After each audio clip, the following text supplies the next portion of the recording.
Hello everybody, my name is Terry and welcome back to another EVE Online video. Today I'm going to be showcasing the stormbringers in Innsmouth. Now the stormbringers are quite different from all other ships as they are part of the Enencom ship tree. This means that they use Vorton projectors instead of missiles or turrets. The Vorton projector can arc to up to 10 targets as you'll see here, which makes it very useful for clearing out large groups of enemies. However, the arc only has a range of 10 kilometers, so the enemies must be packed in together or it won't chain. Today, I'll be showing you how to get and how to run the Angel Cartel Red Light District, which is a 5 out of 10 escalation. For this setup, you will need 2 Stormbringers. If you try to do this with one, you may not have enough DPS to clear the room. If you only have one account, what you could do instead is use a Thunderchild. However, it is a lot slower moving around and a lot easier to get caught. Now, to get the 8 out of 10, you need to run Angel Dens, which can be found in low sec and null sec. As you see here, the Vorton projector is arcing to all targets in the anomaly, clearing it very fast.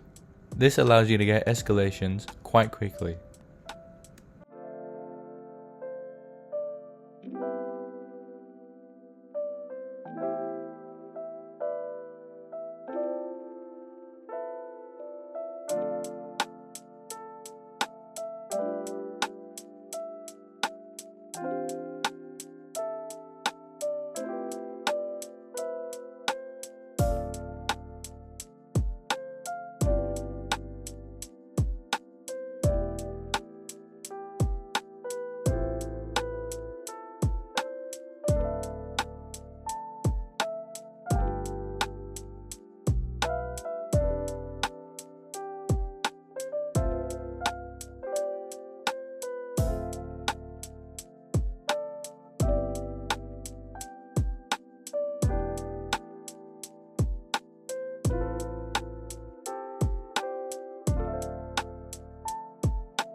Now, do forgive my poor multi-boxing skills as I don't really do that often. But for the most part, piloting the Stormbringers in the 5 out of 10 isn't all that hard. You have to orbit around the central point and just shoot everything as they are already pretty clumped up.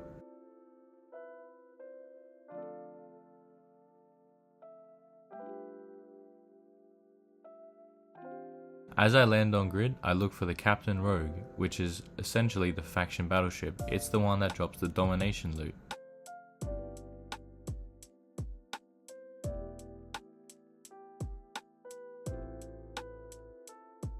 I want to lock them up on both accounts, and then once I'm in range, I want to start shooting.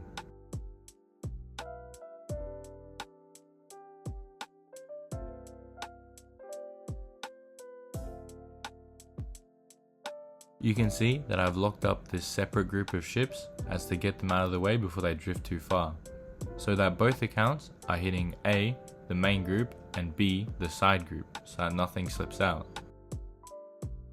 However, I was not perfect in doing this, and in the end there are a few stragglers that I had to clean up, but all in all, didn't really affect the time all that much as this room took about 12 minutes.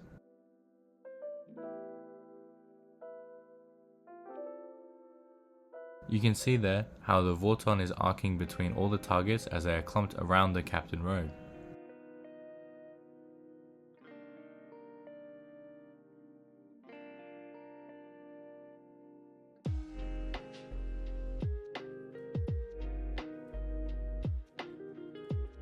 Now that they've drifted apart however, you can see that's only arcing to 2 targets, the Captain Rogue and the Gist Cherubim that's right next to him, and not a lot of the other stuff.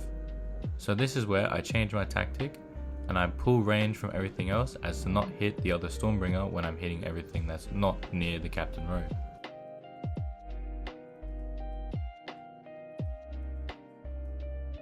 On that note, if you do end up arcing to the other Stormbringer, it'll give you a red timer. However, unlike it used to, it will not give you a weapons timer, so you're free to dock up if you need to.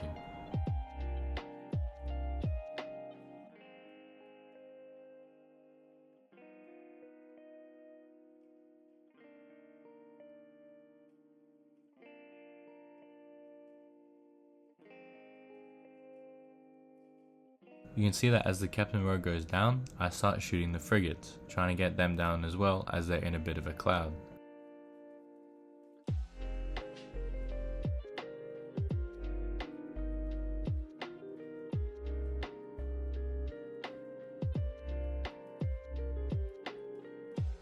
You can see that the Vorton projectors are having no issue getting rid of the frigates, as they don't really have tracking, more so work kinda like missiles where they have an explosion radius.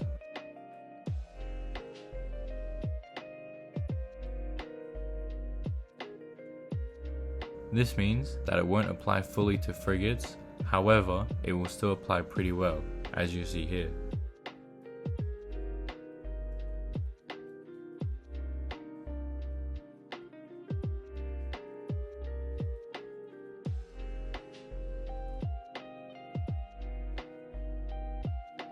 Now at this point, most of the ships have spread out a bit, and it's a matter of cleaning up the stragglers. Trying to get them into a bit of a group to make it a little bit faster.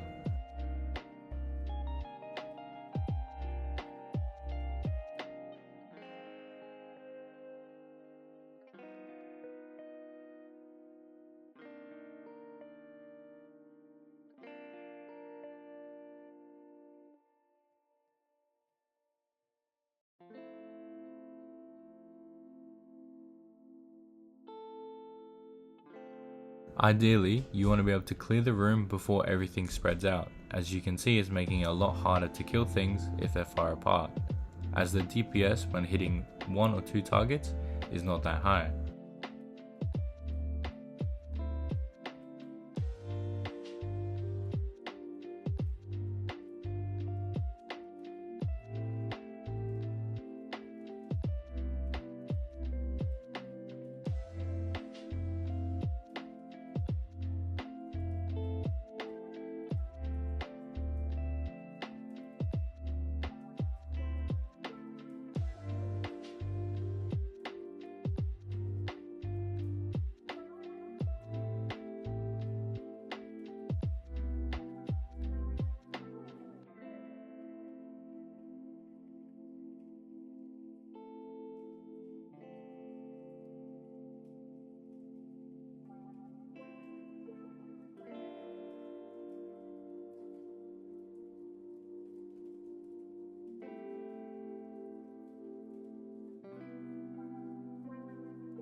Something to note is the damage type that the Vorton projectors put out, this being half EM and half kinetic. This means that they thrive in Blood Raider space, drone lands, and in Angel Cartel space, and even Garista space, which means that they cover most faction spaces.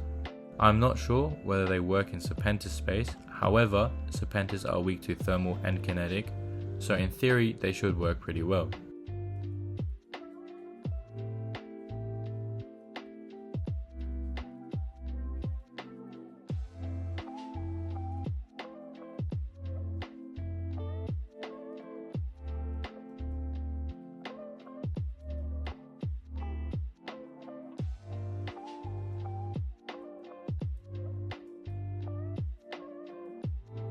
You see now, all that's left is a few cruisers which go down pretty quick, although they are spread out quite far.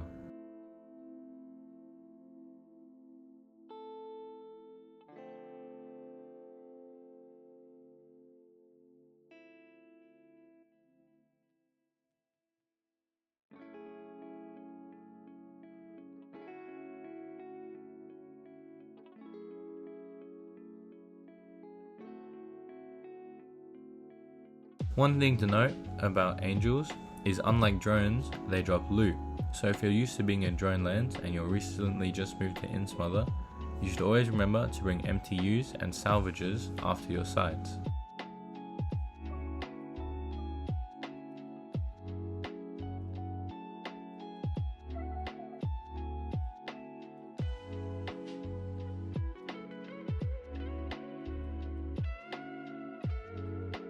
Now what I should have done beforehand is loot the Captain Rogue Wreck first, so I'm not wasting time doing it at the end.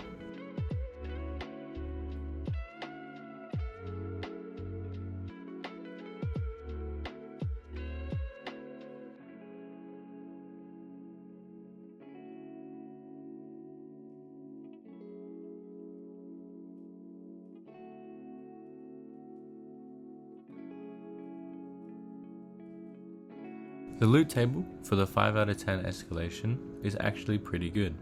You can get up to 3 domination modules and up to 4 Gistan B-type modules. This can be anything from a Gistan B-type multi-spectrum to a Gistan B-type extra large shield booster. However, unfortunately for me, this run I got no domination modules and only a Gistan B-type 10 MN afterburner.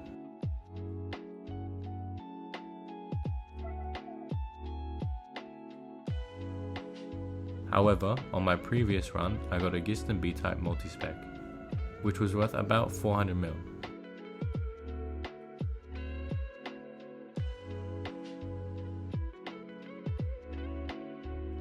This second room is much better than the first. As you see clearly, a lot of the ships are very close together, which makes it great for the Vorton projectors.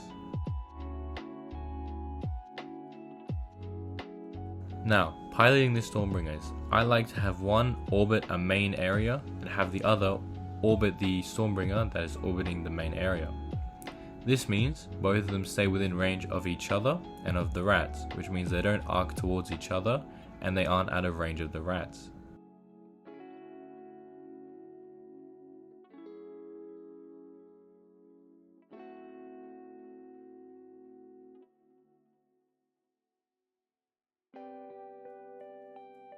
And if you watch the Vorton arc projectors, you see that they don't arc in the same direction, which is great for me because it means they're clearing out more rats.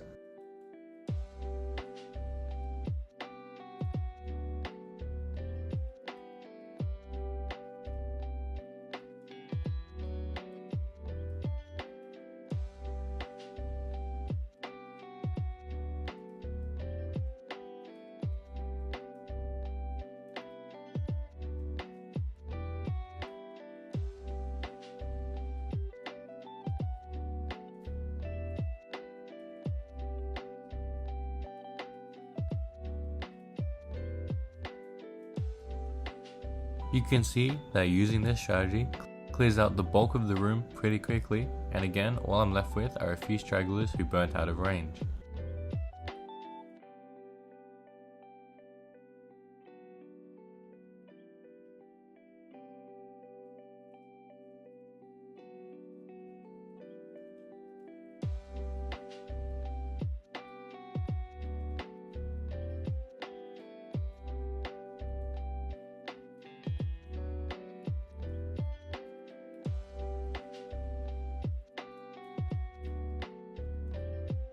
Now tank wise, the Stormbringers are only fit with some okay buffer, with 2 Republic Fleet large shield extenders, a T2 multi and an explosive shield hardener.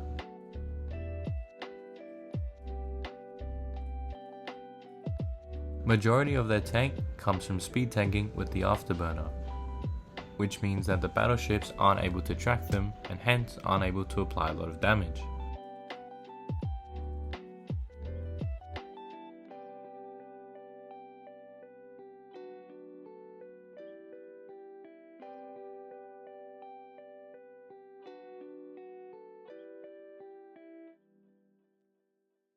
And you see, now that the crate has been destroyed that I was orbiting, I'm now just burning into space, which I did not notice until a little bit later. This is a mistake on my part and burns me out of range of the ships. This leads to the room taking more time. If I had not made this mistake, the room could have been cleared a little bit quicker.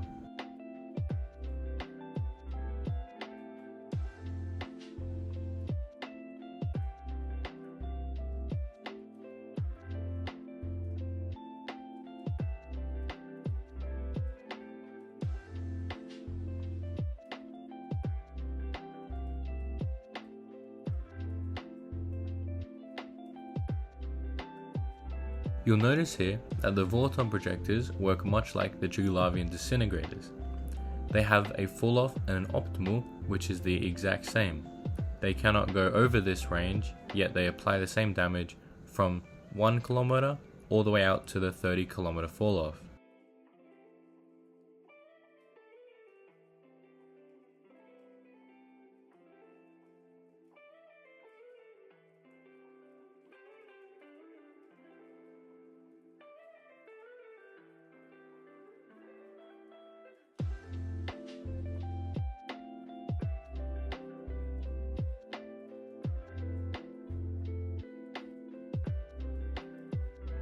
A little fun fact is that the Edencom ships and the Triglavian ships work in parallel to each other. Triglavians spooling damage over one target and being really good at killing one really tanky thing, and the Edencom ships being really good at killing a large group of ships.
A benefit of being buffer tanked is that in the dull between rooms, you'll see that the shield recharges all the way up to almost max, which means it's perfect and ready to go for the next room.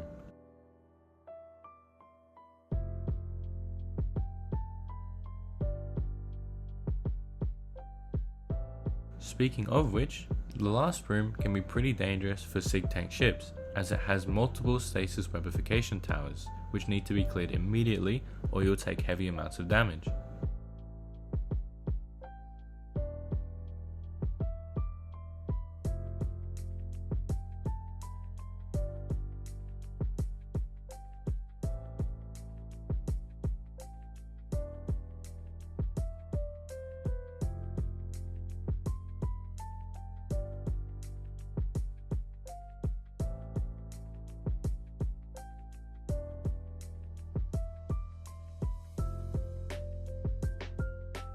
You see here that one of my stormbringers is way out of range, which is another piloting error on my part, which if I didn't do would have made the sight a lot shorter.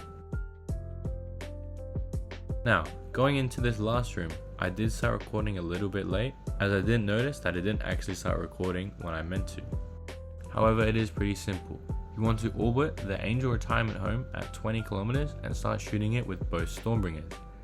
This will chain into pretty much everything in the room, which eliminates a lot of DPS. You can see that both stormbringers are taking a little bit of damage and are almost reaching 50% shields.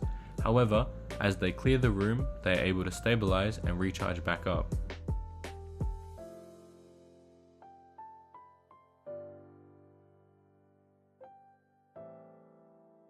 Now you can choose to clear the room, however I personally like to just speed blitz it, which means killing the angel retirement home, bookmarking the cargo container, and then warping out and coming back in a few minutes once the site has despawned.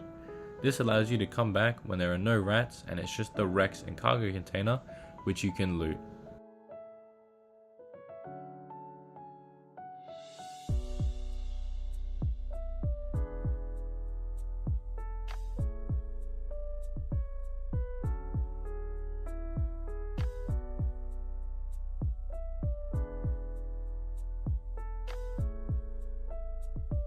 Now, you'll notice two battleships are named differently, these being Bobo the Bruiser and Dingo. These are not faction ships, they just spawn with different names. The main loot comes from the Angel Retirement Home, which drops the previously mentioned Gist and B-type modules, as well as Overseer's effects.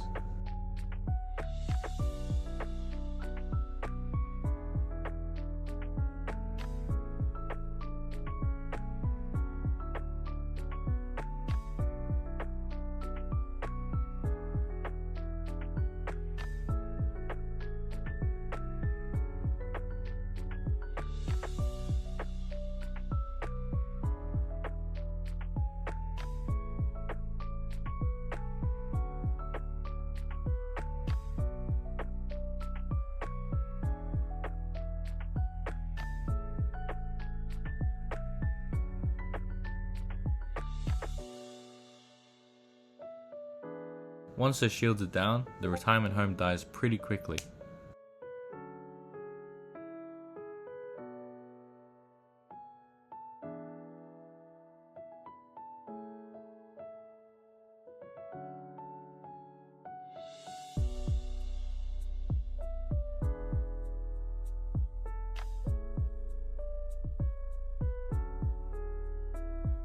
And you see here, now I'm going to bookmark the cargo container and then dock up.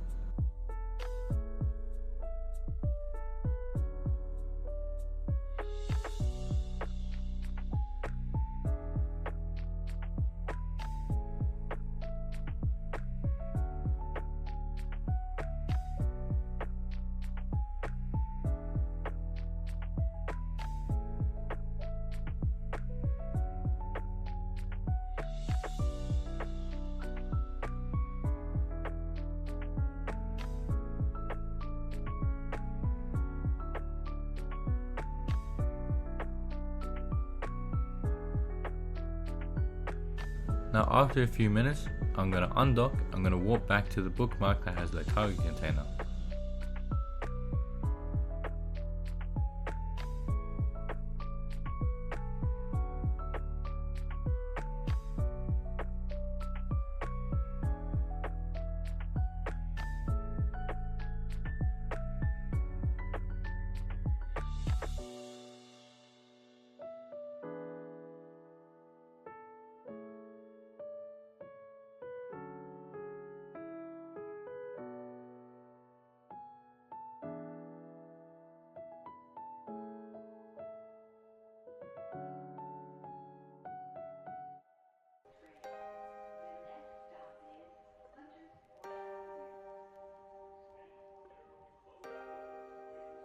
Now looking at the placement of the Rex, I notice I bookmarked the wrong cargo container, as the one I'm approaching now is in the center of everything, whereas the one I bookmark is not.